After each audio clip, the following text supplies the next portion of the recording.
寄ってらっしゃい、見てらっしゃい。闇芝居の時間だ。 Olá, samurais e geishas do meu canal do YouTube, beleza? Como é que vocês estão? Vocês estão de boas? Vocês estão tranquilos? Então tá tudo bem. Primeiramente, recado rápido, recado básico. Segue lá no Insta, eu faço votação ou eu aviso qual vai ser o vídeo. Segundo recado, curte a página do canal no Face, eu faço postagens diárias, curiosidades rápidas, coisas que não dá pra ficar postando aqui no canal toda hora. E por último, mas não menos importante, eu vou deixar as últimas 5 teorias, tanto no card quanto na descrição, beleza? E quem já puder dar aquele apoio logo no início, eu agradeço. E bem, como vocês estão vendo aí, né, a teoria de hoje é: e se Menjiang, né, fosse um país colonialista, né? Mas afinal, o que é Menjiang primeiro, né? Menjiang é Mongólia Interior, né? Só que em vez de Mongólia Interior, Menjiang, pronto, mais fácil. Menjiang fosse um país colonialista, e essa teoria é uma teoria minha. E bem, para quem não conhece esse quadro de teorias, eu pego fatos que poderiam ter dado certo, aí eu moldo de uma maneira plausível para que nossa teoria aconteça. Nada é, aconteceu porque eu quis, entende? Eu sempre pego fatos que poderiam ter dado certo, aí eu moldo de uma maneira plausível para que nossa teoria aconteça. Senão, não ia ter por que ter esse quadro de teorias. E eu também pego os 3 fatos mais importantes mundialmente falando, né? Primeira Guerra Mundial, Segunda Guerra Mundial, Guerra Fria e por último as conclusões. Sem enrolação, que eu já enrolei demais, vamos direto ao vídeo. E bem, para quem não conhece, Menjiang, né, ou Mongólia Interior para os mais íntimos, foi uma área autônoma, né, na China, que durante os anos 30 eles tentaram ali sua independência. O Príncipe D, que aliás eu estou devendo um documentário para vocês, me cobrem por favor. Ele tinha uma ideologia pan-mongol, pan-asiática. Só que ele ainda assim, de certa forma, era capacho ali dos chineses, né? Mais precisamente ali do Kuomintang, ou fazia ou tomava ou levava chumbo. Só que quando os japoneses invadiram ali a Manchúria e tiveram ali fizeram da Manchúria seu estado tampão, o Príncipe D, ele foi ali recorrer aos japoneses para ele ter a sua tão almejada independência. Só que, né, obviamente, ele sempre foi uma marionete dos japoneses e todas as tretas que ele se envolvia com a China, ele perdia todas. Então, né, ele também acabou participando ali, de certa forma, da invasão de Khalkhin-Gol, quando os japoneses invadiram a Mongólia. E também, já no final da Segunda Guerra Mundial, né, quando a União Soviética dessa vez invadiu a Manchúria, ele também acabou participando ao lado dos japoneses em Manchu. Nem preciso dizer que ele perdeu, né? E depois que ele acabou voltando ali, né, tipo para a China, e teve toda essa treta, ele ficou preso ali a maior parte do tempo. Adivinha onde? Exatamente na Mongólia Interior. E ele teve que abdicar da monarquia e, né, em jogar fora todos os títulos que ele tinha, de monarca e etc. E querendo ou não, ele ainda assim se manteve ali no controle da Mongólia Interior, Menjiang, aliás, né? Então, só que dessa vez sobre o regime, né, do Mao Tse Tung, e, enfim, foi assim até ele falecer. Mas como é que seria se ele tivesse conseguido se expandir, né? Se a ideologia pan-mongol dele desse certo. Então, vamos dar início à nossa teoria um pouco antes ali da invasão dos japoneses, um pouco antes aí de 37. Bem, para ele, aliás, né, durante a invasão dos japoneses, só que para ele conseguindo essa fama aí e para ele conseguindo todo esse aparato para a ideologia pan-mongol de Menjiang dar certo, ele basicamente teria que fazer o quê? Ele teria que investir em propaganda. Ele teria que investir em propaganda e o principal alvo seria a Mongólia, obviamente. Então ele teria que primeiro, né, arrumar algum modo de entrar na Mongólia e convencer essas tribos nômades, esses pessoalzinho aí mais pobre, querendo ou não, e moldar a cabeça deles e fazer com que eles consigam, né, passar para Menjiang e deixar ali a Mongólia soviética, entre aspas, né, de lado e se unir à causa pan-mongol dele. E falando que Gengis Khan não era comunista, que Gengis Khan não era socialista, que o Gengis Khan era da monarquia, do império, que se a Mongólia continuar na mão ser um país socialista, eles não teriam um grande império, porque eles seriam uma colônia da Rússia, ele poderia moldar aí nessa forma. Então, também, né, com a ajuda dos japoneses, eles teriam ali um trabalho meio árduo, né, em convencer ali uma parcela ali da população mongol, ainda mais esse pessoal aí nômade, né, que, bem, são nômades, então para eles não tem diferença o regime. Mas ele poderia investir na propaganda que os mongóis socialistas iriam caçar os nômades porque eles queriam deixar os antigos costumes para trás e impor um costume russo, impor um costume do estrangeiro, e com isso ele poderia acabar entrando na mente ali, né, de pessoas que têm menos estudos, desses nômades também, e acabar de certa forma ali já reunindo uma certa quantia ali de pessoas, né? Obviamente que isso ia levar um certo tempo. E ok, chegamos já em 1939, quando os japoneses invadiram a Mongólia. Mas dessa vez não iria ser totalmente a Mongólia contra os japoneses. Menjiang iria ajudar, e não só isso, mas também como ele iria conseguir causar uma certa instabilidade interna ali na Mongólia socialista, na Mongólia soviética, fazendo com que, de certa forma, ali chegasse até mesmo ao ponto de uma guerra civil, e nesse momento ele e seu exército acabaria entrando. Então ele teria que deixar ali uma meia dúzia ali na fronteira com a China, mas a China até então estava totalmente concentrada no Japão, então não seria tanto problema assim. Já os japoneses não poderiam fornecer a maior parte da ajuda, porque a maior parte dos soldados deles, né, do Japão, teria que estar concentrado ali na China, que também não era, que, né, já vinha ali faz tempo ali. Então os japoneses eles teriam que contar muito mais com os chineses colaboradores, né, como Wang Jingwei, para segurar os pedaços de terras que eram ocupados ali pelos japoneses, para os japoneses aí sim poderem ajudar o príncipe D, o Menjiang, né, de uma maneira mais eficiente. Então a treta seria entre Mongólia Soviética e Menjiang, né, Mongólia Interior. Mas vamos supor, né, que no decorrer dos anos ali o príncipe D, ele vai conseguindo avançar ali em território mongol, e já com a Alemanha ali a todo vapor ali na União Soviética, os soviéticos vão pensar, mano, quer saber, mano, que se dane, deixa a Mongólia aí, esses caras aí é fácil, depois a gente resolve, vamos se concentrar ali no perigo. Afinal, eles também já tinham, né, de certa forma, assinado um tratado de não agressão com o Japão, a União Soviética, não a Mongólia. Aliás, temos que lembrar que a Mongólia não era da União Soviética, tá? Mas, de certa forma, ali tinha uma ligação, porém servia mais como um estado tampão, mas não era um país do bloco soviético em si. Então, a Mongólia, já não tendo essa ligação com a União Soviética, não sendo um território soviético, bem, a União Soviética tá, que se dane, depois a gente se vira ali com aqueles caras ali, se precisar também, os japoneses, mas agora a gente não tá nem aí.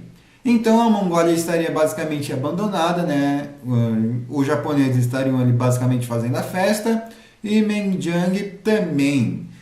E até eles chegarem em Ulaanbaatar, né? Provavelmente, sei lá, em 1944, não, a metade de 1943, o início ali de 1944. Então, com isso, eles chegam ali até perto de Ulaanbaatar e fazendo com que Ulaanbaatar acabasse se rendendo.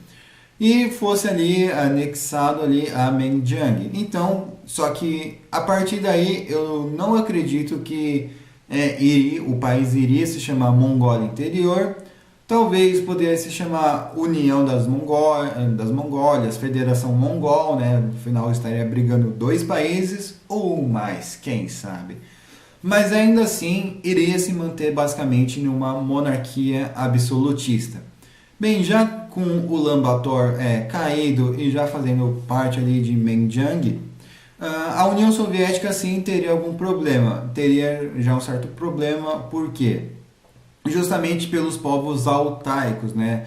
Tuvan, Tuvan-Tuva, Buriácia, e tem Altai, Altai-Krai, então tipo, eles teriam que prestar muita atenção nesses lugares, afinal, a partir daí de fato já era União Soviética, né? Já fazia parte, e até hoje esses países fazem parte aí da Federação Russa. Mas ok, então a partir daí iria ser uma briga tensa, porque ele basicamente estaria violando o território soviético de fato, e se ele não conseguisse fazer isso até março de 1945, o que eu duvido, né? Ele basicamente enfrentaria ali graves problemas, afinal, né, os soviéticos ali também estavam basicamente indo a todo vapor ali contra o Japão ali na Manchúria nesse tempo. Então, os japoneses, né, os japoneses e os manchus, junto com esse pessoalzinho aí, eles teriam que fazer uma forte aliança, mano. Os japoneses, eles teriam que ter duas opções.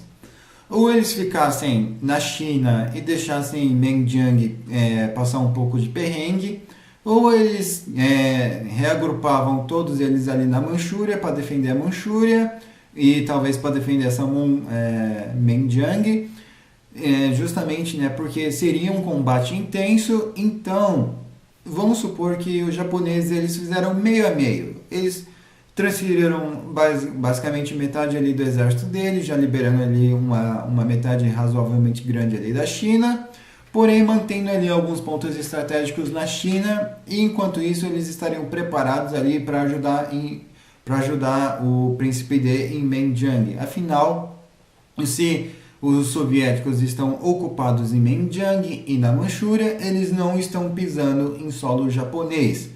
Então, os ataques, sim, aconteceriam normalmente. A tempestade de agosto, né, se eu não me engano, aconteceria normalmente na Manchúria, mas os combates durariam mais. Os combates acabariam chegando a serem mais brutais e acabariam até mesmo durando um pouco mais. Os japoneses ali teriam mais resistência. Por mais que já nesse tempo já tivesse um comando ali do Hirohito assinando a rendição, eles poderiam basicamente tirar suas fardas e lutar pela Manchúria. Afinal, a Manchúria de certa forma não era Japão, era basicamente um estado independente, por mais que fosse capacho do Japão. Então todo o exército japonês poderia fazer parte ali do exército manchu e ter um combate ali feroz ali com os soviéticos. E Menjiang também poderia já de março a agosto, né, ir fazendo essa propaganda aí dos povos com os povos altaicos para se rebelar e falar assim, mano, vocês não tem nada a ver com os russos, com os europeus, com esses caras aí, vocês são mais parecidos com a gente, pipipi, popopó. Então a maioria deles ali poderia sim acabar aderindo a essa propaganda e lutar junto com os soviéticos. Mas um outro país acabaria entrando na treta. E esse país seria ninguém mais, ninguém menos que o Cazaquistão. Sim, o Cazaquistão seria um forte ali oponente ali contra Menjiang. Então seria um combate intenso e a Segunda Guerra Mundial não iria durar tão pouco, né? Não iria acabar em 45, arrisco dizer que talvez acabaria em 47, 48 por aí. Obviamente, né, que não seria um conflito tão intenso quanto foi com a China, Japão, União Soviética e Alemanha, mas poderia sim ser um conflito ali demorado, de certa forma ali um conflito até mesmo de fronteiras, porque né, é um lugar montanhoso, tinha a China ainda, né, Xinjiang ali de estado tampão, tinha até mesmo a própria União Soviética, mas isso custaria muito para a União Soviética. Então, já que isso acabaria custando demais para a União Soviética, muito provavelmente, né, eles deixariam essa ideia de lado e deixariam ali, né, o Príncipe D junto com esses povos altaicos. Mas, obviamente, né, que qualquer deserção, qualquer coisinha ali desse cara correndo ali para a União Soviética, eles seriam empacotados e isso, né, seria um fato. As fronteiras, já ali, né, durante a Guerra Fria, seria um local completamente vigiado. E lembrando que ainda estamos em 49, em 49. Já pulando para 1950, né, com a vitória ali comunista da China, do Mao Tse-tung, problemas de fronteira poderiam acontecer ali na Mongólia Interior, ali na Manchúria. Então, muitos incidentes eram capazes sim de acontecer, muitas violações, espionagem, e isso da China para Menjiang. Afinal, Menjiang não teria uma capacidade militar tão boa para se defender tanto da China quanto da União Soviética. E isso poderia sim acabar atrasando ali a Guerra das Coreias, então a China teria que ficar atenta. Ou a gente vai para Menjiang ou a gente vai para a Coreia do Norte. Para onde que a gente vai? Então, o esforço de guerra da China na Coreia do Norte não seria tão eficiente, não seria também um negócio tão tipo wow assim, né? Como foi aquelas ondas ali de soldados. Então seria um negócio mais ameno, provavelmente a Coreia do Norte estaria com menos fronteira do que tem hoje, né? Então eles ficariam muito espertos ali com Menjiang e muito provavelmente a União Soviética também. Mas no ápice aí da Guerra Fria, como é que seria e aconteceriam as coisas? Afinal, a China tem treta com a União Soviética, que tem treta com a China, que provavelmente ali Menjiang seria o meio termo, né, um belo de um estado tampão entre os dois. Tá. Como é que isso iria funcionar? Muito provavelmente, né, os chineses e os soviéticos iriam tentar fazer a cabeça, iriam tentar impor diversas propagandas e causar diversas instabilidades internas ali em Menjiang, né, para acabar com a monarquia absolutista e tentar, de certa forma, uma república socialista. Só que aí é que tá. Nesse momento, tanto a União Soviética quanto a China iriam acabar brigando por influência em Menjiang. Mas o que poderia acontecer é Menjiang acabar afrouxando um pouquinho e ser uma monarquia parlamentar, uma monarquia um pouco mais liberal, dizemos assim, né? Não tão absolutista. E eles investirem bastante ali numa contra-propaganda, né? Falando do Império Mongol, de Gengis Khan e toda essa história.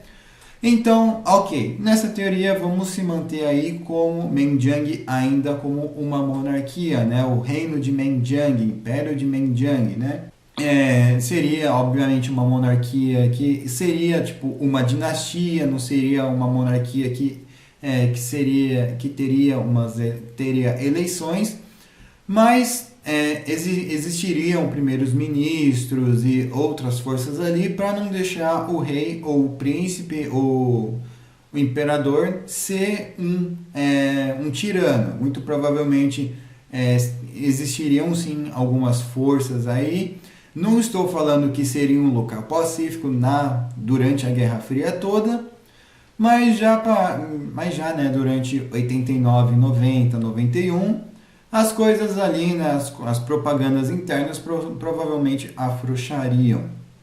E atualmente, né, de 2000 para cá, eles acabariam ali tendo alguns problemas com a China, né, principalmente nos anos 90, mas aí quando a China estivesse abrindo seu mercado, tranquilo.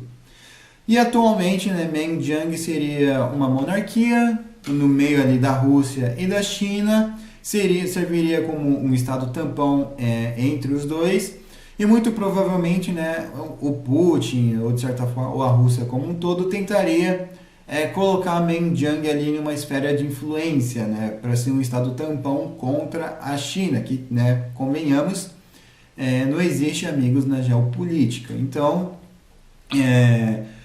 tudo dependeria ali de uma neutralidade também, apesar que Menjiang poderia ter um exército bom, poderia ter algumas armas interessantes, mas querendo ou não, eles acho que não aguentariam duas frentes, uma com a Rússia e uma com a China.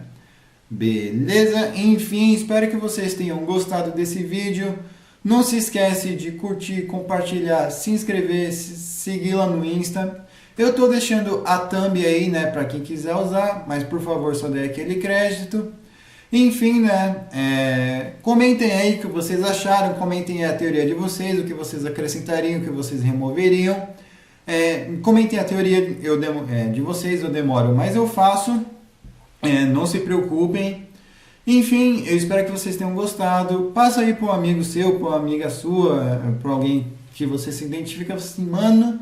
Imagina se Menjiang ou a Mongólia Interior tivesse conseguido se expandir e tivesse ali um certo território considerável. Ah, mano, isso é impossível. Isso é impossível. Não, mano, mas tinha chance através de propaganda, Gengis Khan e o Império Mongol. Ah, opa, então as coisas já ficaram mais interessantes. Beleza? Você passa esse vídeo lá pra eles. Não se esquece de curtir, compartilhar, se inscrever. Me siga lá no Twitter, me siga lá no Insta, principalmente no Twitter e no Insta, né? Eu interajo bastante por lá. Beleza? Enfim, né? Não se esqueça de ver os vídeos do card de descrição e quem puder dar aquele apoio, eu agradeço. Beleza? Enfim, falou e fui!